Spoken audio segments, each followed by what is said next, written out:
Good morning, students. We are discussing solution chapter. In previous lecture, we have discussed about the various types of concentrations, है ना, like ppm, gram per, weight by weight percentage, volume by volume percentage, molality, mole fraction. आज हम बात करेंगे, एक नया topic है solubility. देखिए, हम सॉल्यूशन चैप्टर पढ़ रहे हैं और सॉल्यूशन में जो इसकी एक काफ़ी इम्पोर्टेंट प्रॉपर्टी है ना, वो क्या है? सॉल्युबिलिटी.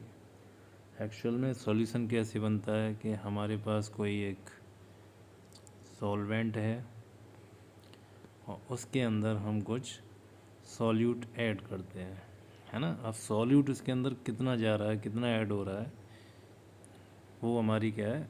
सॉल्यूबल कैपेबिलिटी है उस सॉल्यूशन की. अब इसी को अगर हम थोड़ा क्वांटिटेटिव करें तो क्या होगा कि कितना अमाउंट सॉल्यूट का है जो इसमें डिज़ोल्व हो रहा है इन 100 ग्राम, है ना. 100 ग्राम में कितना डिज़ोल्व हो रहा है सॉल्यूट, वो हमारा क्या हो जाएगा? सॉल्युबिलिटी. ठीक है, ये मैथमेटिकल है. जनरल व्यू में हम बात करें तो कोई सॉल्वेंट है, उसके अंदर हमने वो सॉल्यूट ऐड किया, है ना, तो कितना उसमें ऐड हो जाएगा. अब जैसे एक आपको एक्टिविटी है कि 10 ग्राम ग्लूकोज है, उसको हम 90 ग्राम वाटर में ऐड कर रहे हैं. ठीक है, तो ये इसकी क्या हो गई? एक सॉल्युबिलिटी हो गई. 100 के रिस्पेक्ट में अगर हम निकालेंगे तो इसकी सॉल्युबिलिटी कितनी आएगी? 10 ग्राम. अब जो सॉल्युबिलिटी है वो एक्चुअल में किस पर डिपेंड करती है? कुछ फैक्टर्स हैं. फर्स्ट फैक्टर है कि nature of solute and solvent.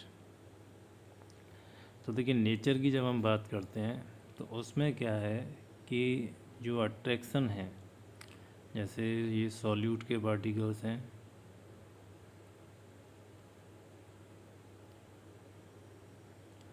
और ये हमारे सॉल्वेंट के पार्टिकल्स हैं, है ना. इनके बीच में इंटरेक्शन कैसा है, अट्रैक्शन कैसा है ना. अट्रैक्शन एक्चुअल में क्या होता है कि इसके अंदर जो बॉन्डिंग होती है, अगर आयनिक बॉन्ड है दोनों में, है ना, तो स्ट्रॉन्ग अट्रैक्शन होगा. अगर एक में आयनिक है, एक में कोवलेंट है, तो वीक इंट्रैक्शन होगा. दोनों में कोवलेंट कोवलेंट है तो और ज़्यादा स्ट्रॉन्ग अट्रैक्शन होगा, है ना. वॉन डर वॉल है तो थोड़ा वीक रहेगा. ठीक है. Molecular size of the solute. तो देखिए, जितना साइज छोटा होगा, है ना, वो उतनी आसानी से डिज़ोल्व हो जाता है, क्योंकि यहाँ पर अट्रैक्शन फोर्स होते हैं वो ज़्यादा इफ़ेक्टिव हो जाते हैं.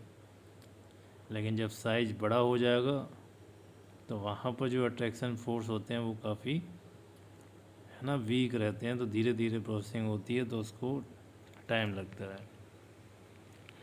ये बहुत इम्पोर्टेंट कॉन्सेप्ट है पोलैरिटी, है ना. पोलैरिटी का मीनिंग क्या होता है? जैसे हमने 11th में पढ़ा था electronegativity. FON, fluorine oxygen nitrogen, fluorine oxygen nitrogen, है ना. ये ऐसे सब्सटेंस हैं जो हाईली इलेक्ट्रोनेगेटिव होते हैं. जब किसी कंपाउंड में इनमें से कोई भी एक प्रेजेंट होता है तो ये क्या करते हैं? उसको अपनी ओर अट्रैक्ट करते हैं, बॉन्डिंग बनाते हैं और उससे सॉल्युबिलिटी इंक्रीज़ हो जाती है. तो वाटर, इथेनॉल, फॉर्मेल्डिहाइड, ये सारे क्या हैं? पोलर सॉल्यूट हैं, सॉरी पोलर सॉल्वेंट हैं. इसमें अगर हम कोई पोलर सॉल्यूट डालेंगे तो बड़े आसानी से क्या होगा? डिज़ोल्व हो जाएगा, क्योंकि इनकी इलेक्ट्रोनेगेटिविटी काफ़ी हाई होती है, हाई इंट्रैक्शन होता है. पिरिडिन, टोलुइन, हेक्सेन और बेंजीन, है ना, ये हमारे कैसे हैं? नॉन पोलर हैं. इनमें हाइड्रोजन बॉन्डिंग नहीं होती है, तो ये वीकली अट्रैक्टेड होते हैं. और इनमें अगर हम पोलर सॉल्यूट जैसे HCl है, उसको हम इसमें डिज़ोल्व करें बेंजीन में, तो इतने आसानी से डिज़ोल्व नहीं होगा, क्योंकि ये पोलर है और ये हमारा नॉन पोलर है. ठीक है, तो पोलर हमेशा पोलर में डिज़ोल्व होगा, नॉन पोलर नॉन पोलर में डिज़ोल्व होगा. इस कॉन्सेप्ट को, अच्छा इसमें देखिए 3 चीज़ें हैं जो आपको याद रखनी है। पहला कि पोलर सॉल्वेंट कौन से हैं, वाटर, इथेनॉल, फॉर्मेल्डिहाइड। क्यों? क्योंकि इनमें इलेक्ट्रोनेगेटिविटी हाई होती है, हाइड्रोजन बॉन्डिंग बन जाती है ना, आयनिक बॉन्ड भी हो सकता है। सेकंड, नॉन पोलर कौन से हैं, जिनमें कोवलेंट बॉन्डिंग होती है प्योर, जैसे pyridine, toluene, hexane and benzene. ये याद रखने हैं आपको, कई बार आपसे एग्जाम में पूछे जाते हैं। पोलर कौन से हैं, वाटर, इथेनॉल। नॉन पोलर कौन से हैं, बेंजीन, है ना। तो पोलर जो सॉल्वेंट सॉल्यूट होंगे वो पोलर में डिज़ोल्व होंगे, नॉन पोलर होंगे वो नॉन पोलर में डिज़ोल्व होंगे। थर्ड थिंग, इस कॉन्सेप्ट को हम बोलते हैं लाइक डिज़ोल्व लाइक। क्या बोलते हैं, लाइक डिज़ोल्व लाइक, यानी पोलर होगा सॉल्यूट, वो किस में डिज़ोल्व होगा, पोलर सॉल्वेंट में। नॉन पोलर सॉल्यूट होगा, वो किस में डिज़ोल्व होगा, नॉन पोलर में। ठीक है, यानी जो जिस टाइप का जिसमें बॉन्डिंग है वो उसी में ही आसानी से क्या होगा, डिज़ोल्व हो जाएगा। बिल्कुल वैसा ही है जैसे आपने देखा होगा फ्रेंडशिप होती है, जिनकी थिंकिंग सेम होती है, लेवल सेम होता है ना, जिनके इंटरेस्ट सेम होते हैं उनमें फ्रेंडशिप होती है। उसी तरीके से यहाँ पर लाइक डिज़ोल्व लाइक। अच्छा, थर्ड वन, टेम्परेचर। टेम्परेचर की हम बात करें तो rise in temperature increases the solubility. जैसे हमने यहाँ पर लिया ये वाटर और इसके अंदर हमने कुछ सॉल्यूट ऐड किया, है ना। जब हम टेम्परेचर बढ़ाते हैं तो टेम्परेचर बढ़ाने पर क्या होता है, मूवमेंट इंक्रीज़ हो जाता है ना। तो इनका जब मोशन इंक्रीज़ होगा तो ये आसानी से इंटरेक्ट करेंगे, ज़्यादा कोलिजन्स होंगे तो सॉल्युबिलिटी क्या होगी, इसकी इंक्रीज़ हो जाएगी। प्रेशर की अगर हम बात करें तो प्रेशर इंक्रीज़ होने पर भी सॉल्युबिलिटी इंक्रीज़ होती है। क्यों?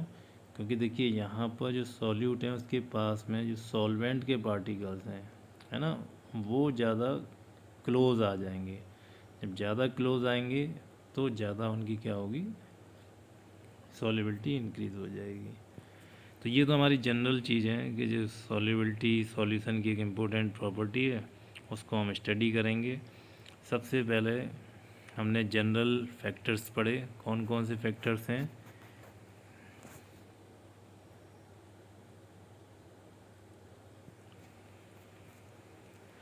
फर्स्ट वन इज़ नेचर, है ना, अगर आयनिक है तो आयनिक में होगा, कोवलेंट है तो कोवलेंट में होगा। सेकंड, उनका साइज़ क्या है, स्मॉल साइज है तो ज़्यादा डिज़ोल्व होगा। थर्ड वन इज़ पोलैरिटी, इसके लिए हमने एक कॉन्सेप्ट दिया like dissolve like, polar polar में होगा, नॉन पोलर नॉन पोलर में होगा। Fourth factor is temperature, rise in temperature उससे इंक्रीज़ होगा। And fifth one is pressure.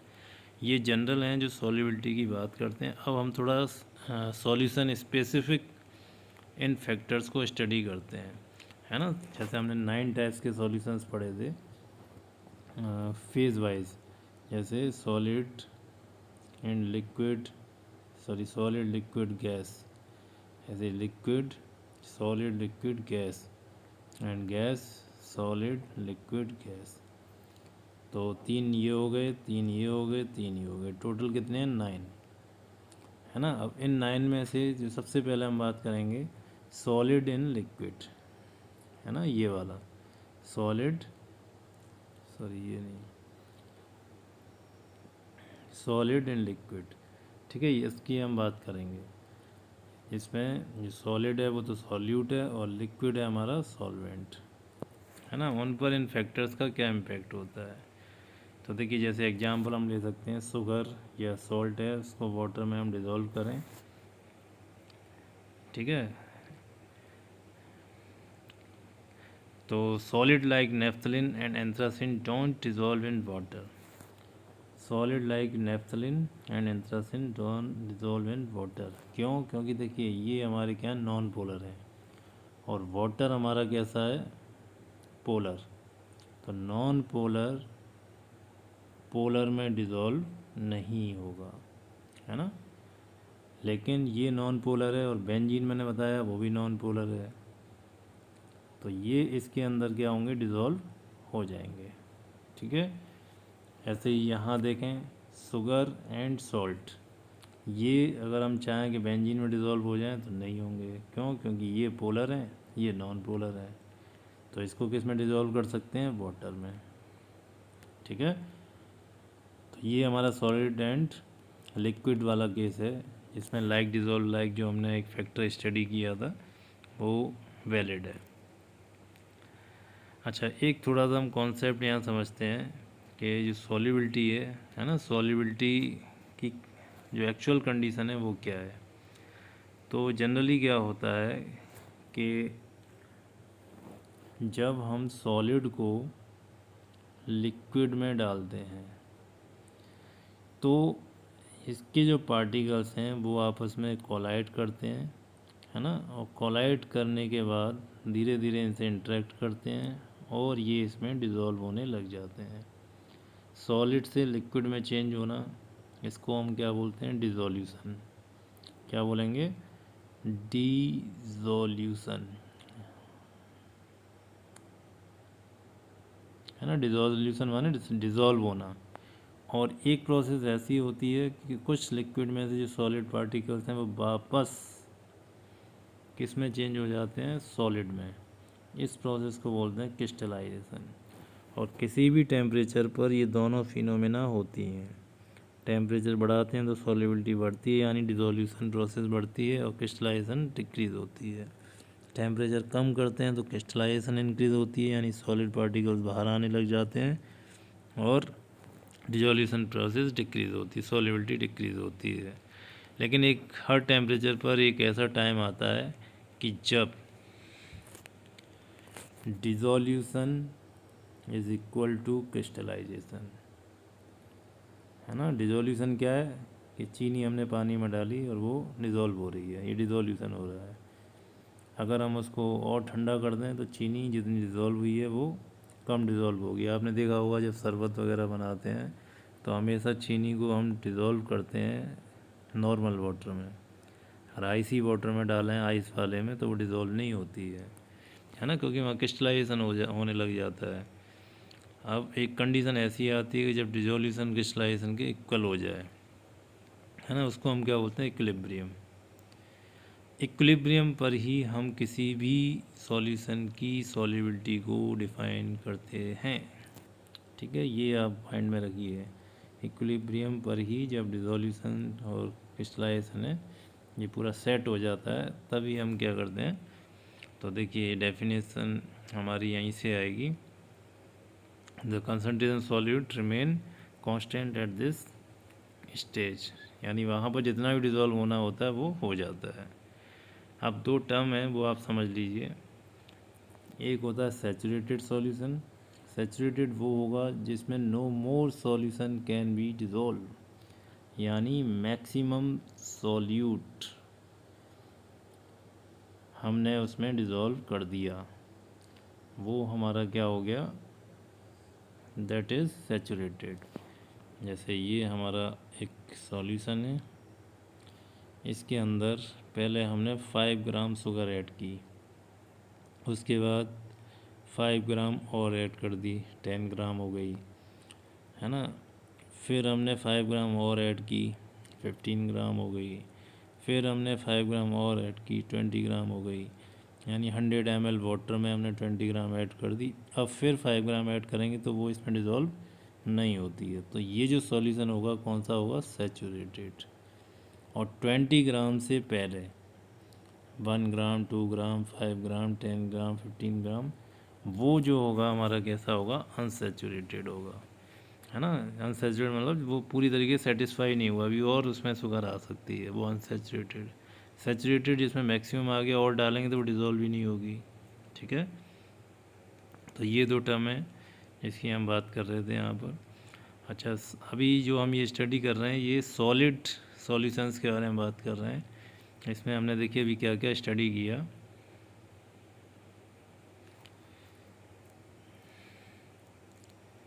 एक तो हमने लाइक डिज़ोल्व लाइक की बात की, है ना, जो सेम है पोलर पोलर में होगा, नॉन पोलर नॉन पोलर में डिज़ोल्व होगा।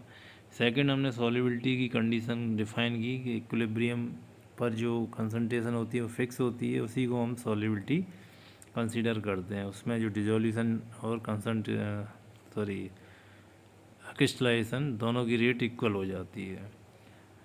और हमने सैचुरेटेड, अनसैचुरेटेड के बारे में जाना। सैचुरेटेड वो होते हैं जिसमें सॉल्यूट जैसे चीनी अगर हम घोल रहे हैं तो मैक्सिमम उसके अंदर शुगर है और ज़्यादा उसमें ऐड नहीं कर सकते। अनसैचुरेटेड वो है जिसमें और हम ऐड कर सकते हैं। एक लास्ट पॉइंट है सॉलिड सॉल्यूशंस के लिए जो ली सितेलियर प्रिंसिपल के ऊपर है। ली सितेलियर प्रिंसिपल क्या कहता है, आपने 11th में इसको स्टडी किया था थर्मोडायनेमिक्स में। That is very very very important concept of chemistry कि अगर हम कोई प्रोसेस है उसके किसी फिजिकल पैरामीटर को चेंज करते हैं, है ना, तो डायरेक्शन ऑफ द प्रोसेस और रेट और reaction occurs in such a way so that impact of change in that parameter is negotiated, यानी उसका जो इम्पैक्ट है वो ख़त्म हो जाता है। ठीक है, दोबारा सुन लीजिए। कोई भी हमारी रिएक्शन है ना, जैसे फॉरवर्ड और बैकवर्ड दो डायरेक्शन होती हैं हमारी, ये फॉरवर्ड है और ये बैकवर्ड है। इसमें हम कोई पैरामीटर है जैसे टेम्परेचर चेंज कर दें तो टेम्परेचर चेंज करने पर रिएक्शन की डायरेक्शन उधर ट्रिगर हो जाएगी, उस डायरेक्शन में ही चली जाएगी जहाँ पर टेम्परेचर का इम्पैक्ट मिनिमम हो या वो इफ़ेक्ट ख़त्म हो जाए। ठीक है, तो ली सितेलियर प्रिंसिपल जब इसमें लगाते हैं तो यहाँ पर देखिए डिजोल्यूशन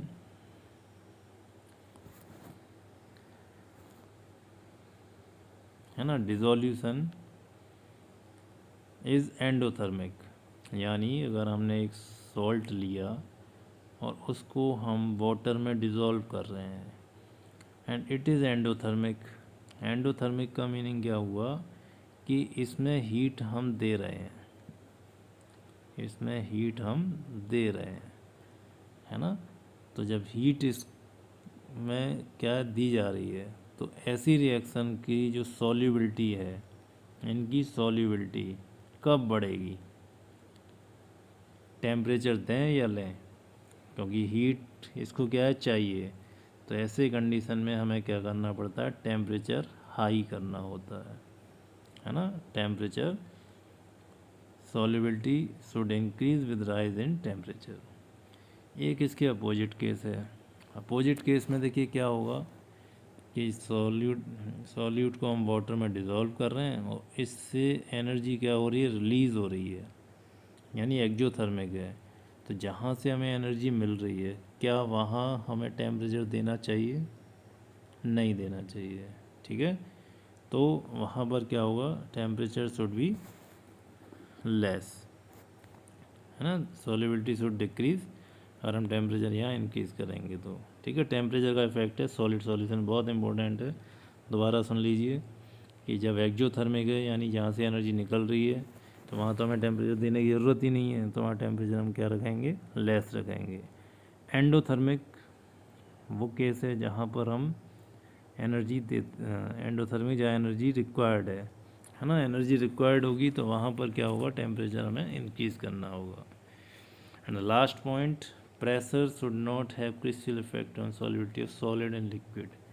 सॉलिड पार्टिकल्स होते हैं, है ना, प्रेशर अगर हम इंक्रीज़ करें तो ज़्यादा इम्पैक्ट नहीं होगा क्योंकि इनकी जो कंप्रेसिबिलिटी होती है वो काफ़ी हाई होती है, ये ज़्यादा कंप्रेस नहीं होते हैं। ठीक है, तो सॉलिड में हमने मेन जो है एक तो टेम्परेचर इफेक्ट देखा with the help of Le Chatelier principle. Second, solubility को डिफाइन किया as equilibrium. And third, like dissolve like. ठीक है, इनको आप और रेफरेंस बुक से पढ़िए, कोई डाउट हो तो you may discuss. Thank you.